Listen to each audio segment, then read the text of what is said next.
শুভ সন্ধ্যা sir, আমার নাম সিমি। আমার প্রশ্ন, ইসলামে কেন নারীদেরকে তাদের স্বামীকে তালাক দেওয়ার অনুমতি দেয়া হয়নি? বোন প্রশ্ন করলেন যে কেন নারীদেরকে স্বামীকে তালাকের অনুমতি দেওয়া হয়নি। তালাক প্রসঙ্গে বলতে গেলে বোন বিস্তৃতভাবে আপনি তালাককে 5 ক্যাটাগরিতে ভাগ করতে পারেন।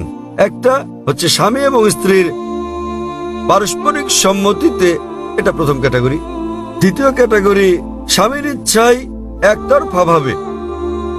তৃতীয় ক্যাটাগরি যদি নিকাহনামায় উল্লেখ করা হয়ে থাকে, একজন নারী যখন একজন পুরুষকে বিয়ে করেন তখন যদি তিনি চুক্তির মধ্যে এটা উল্লেখ করেন।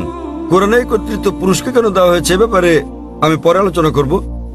তবে নিকাহনামায় যেহেতু বিয়ে হচ্ছে একটা বৈবাহিক চুক্তি, একজন নারী যে কোনো শর্ত জুড়ে দিতে পারেন, এ ব্যাপারে নিষেধ নেই কোরআনে। এই শর্তও দিতে পারেন যে আমি চাই না আমার স্বামী দ্বিতীয় স্ত্রী গ্রহণ করুক, কেননা একজনের বেশি স্ত্রী গ্রহণ ইসলামে আবশ্যকীয় নয়। এতে রাজি থাকলে বিয়ে হবে, না হলে হবে না। মহিলা অন্য একজন পুরুষ অন্য একজন নারী খুঁজে নেবে। নারী এই শর্ত দিতে পারেন যে যতদিন আমি জীবিত আছি ততদিন তুমি দ্বিতীয় স্ত্রী গ্রহণ করো, আমি চাই না সেটা। কিন্তু আপনি কোরআন পরিপন্থী কোনো শর্ত দিতে পারবেন না। আপনি এমন শর্ত দিতে পারবেন না যে আমি চাই না তুমি নামাজ আদায় করো, কারণ নামাজ আদায় করাটা হচ্ছে অবশ্য কর্তব্য।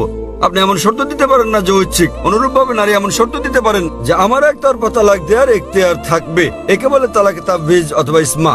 তৃতীয় ক্যাটাগরি। চতুর্থ ক্যাটাগরি হচ্ছে তিনি শর্তের মধ্যে উল্লেখ করেন নাই, কিন্তু এখন তিনি তালাক চান। এক্ষেত্রে তিনি স্বামীকে তালাকের জন্য অনুরোধ করতে পারেন, আমি তোমার সঙ্গে থাকতে চাই না। স্বামীর কাছে তালাকের অনুরোধ জানালে একে বলে খুলা।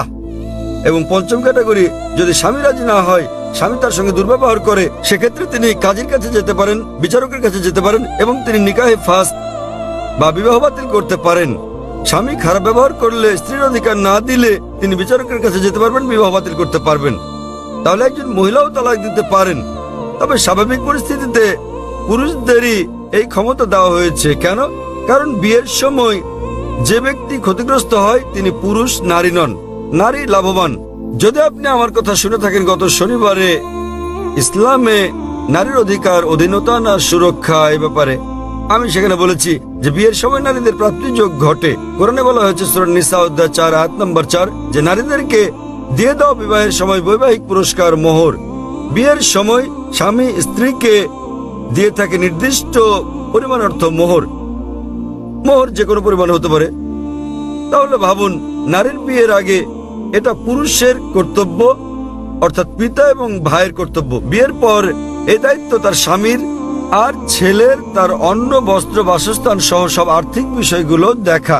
যদি তালাক হয়ে যায় তাহলে তার দেখাশোনার দায়িত্ব হচ্ছে পিতামাতার। পিতামাতা না থাকলে সমাজের দায়িত্ব তার দেখাশোনা করা। সমাজ না করলে ইসলামী রাষ্ট্রের দায়িত্ব তার দেখভাল করা। তাই সে আর্থিক দিক থেকে নিরাপদ। যদি তালাক হয়ে যায়, পুরুষ তালাক দেয়, তো তার মোহর লস, কিন্তু নারীর প্রাপ্তিযোগ আছে। এখন তার বিয়ের সম্ভাবনা রয়েছে, আবার বিয়ে করলে সে নতুন মোহর পায়। আর পুরুষ যদি আরেকজন নারীকে বিয়ে করতে যায়, নতুন করে মোহর দিতে হবে। যদি পুরুষ কর্তৃক নারীকে দেওয়া হয়, তাহলে বিয়ের পর সে তালাক দিয়ে অর্থ উপার্জন করতে থাকবে। তাতে ক্ষতিগ্রস্ত কে? পুরুষ। সুতরাং সর্বশক্তিমান আল্লাহ অন্যভাবে পুরুষের মর্যাদা রক্ষা করে থাকেন। অন্যথায় ইসলামে পুরুষের অধিকার শীর্ষক লেকচার দিতে হবে। কারণ তালাক হলে পুরুষ নারীর চেয়ে আর্থিক ও অন্যান্য দিক দিয়ে বেশি ক্ষতিগ্রস্ত হয়। নারী নিরাপত্তা পায় পরিবার থেকে, সমাজ থেকে, রাষ্ট্রের কাছে। পুরুষ তা পায় না। তাই এসব কারণে আল্লাহ সর্বশক্তিমান ঈশ্বর পুরুষকে নিরাপত্তা দিয়েছেন। তথাপিও নারী চাইলে বৈবাহিক চুক্তিতে উল্লেখ করলে সে নিজেও তালাক দিতে পারবে, অথবা সে তালাক দেওয়ার জন্য স্বামীকে অনুরোধ করতে পারে, যাকে বলে খুলা। অথবা স্বামী খারাপ ব্যবহার করলে বিচারকের কাছে যেতে পারে এবং বিবাহ বাতিল করে দিতে পারে, যাকে বলে নিকাহে ফাস। আশা করি উত্তরটা পেয়েছি। জি, আপনাকে ধন্যবাদ।